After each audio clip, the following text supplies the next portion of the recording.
it's important also to teach goodness to the child and let the child catch it from your behavior. This is part of resourcefulness. We've touched on it a little bit, but let the child catch it from your behavior. You know, how you treat your spouse, your child will treat his or her spouse in most cases. Some cases maybe not, but in most cases. So it's important for us, very, very important for us, to go out and to speak, or to make sure that the children that are witnessing us get the good example. They see, they learn from us. Go out of your way to address your spouse with respect, to utter words of goodness, words of love. Address with respect, you know.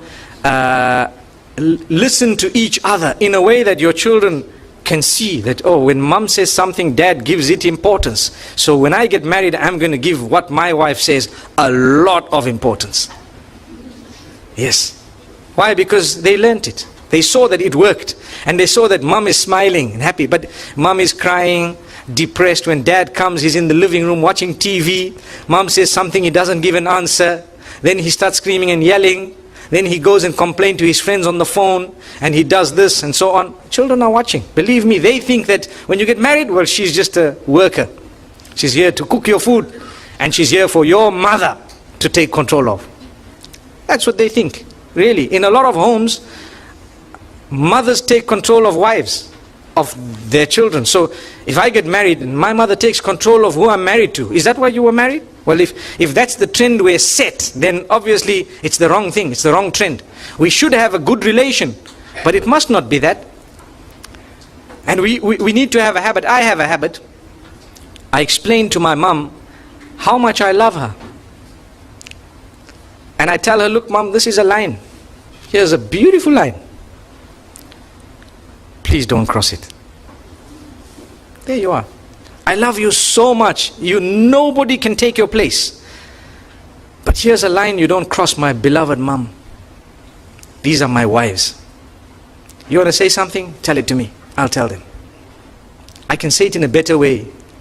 It happens. It works. And sometimes when there may be a misunderstanding, and misunderstandings do happen, we have to take control. And the children are watching us. They know what's happening. They can see.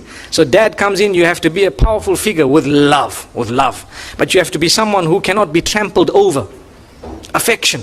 Your mother must never feel that you don't love her. No, you do. But she must know that, you know what, you cannot come and boss around my wife, because that's my wife. And that doesn't mean I don't love you. I really do love you. Maybe you cannot word it how I'm wording it to you now, but in your own way you need to say things.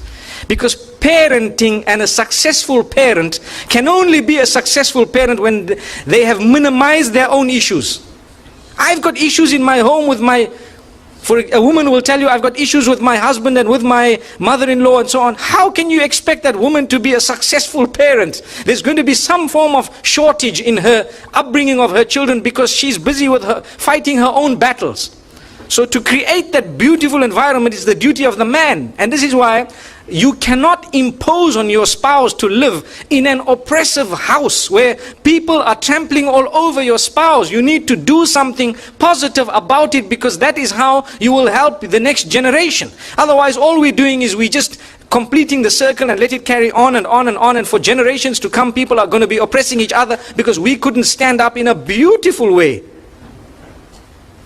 In a beautiful way. We're not saying go to the house and start creating a disaster. No, in a beautiful way. So it's important for us to know that, inshallah, and I know I've touched on it. It's a topic that might affect a lot of people, and people might appreciate what was said. But at the same time, I hope and I pray that less people are being affected by it as time passes, because it is us who can make a difference. You know, when your children are married, give them their space, give them a little bit of their freedom. Make sure that you don't want to control every aspect of their lives and so on. You should have already given them the skills to manage their own lives by the will of Allah subhanahu wa ta'ala.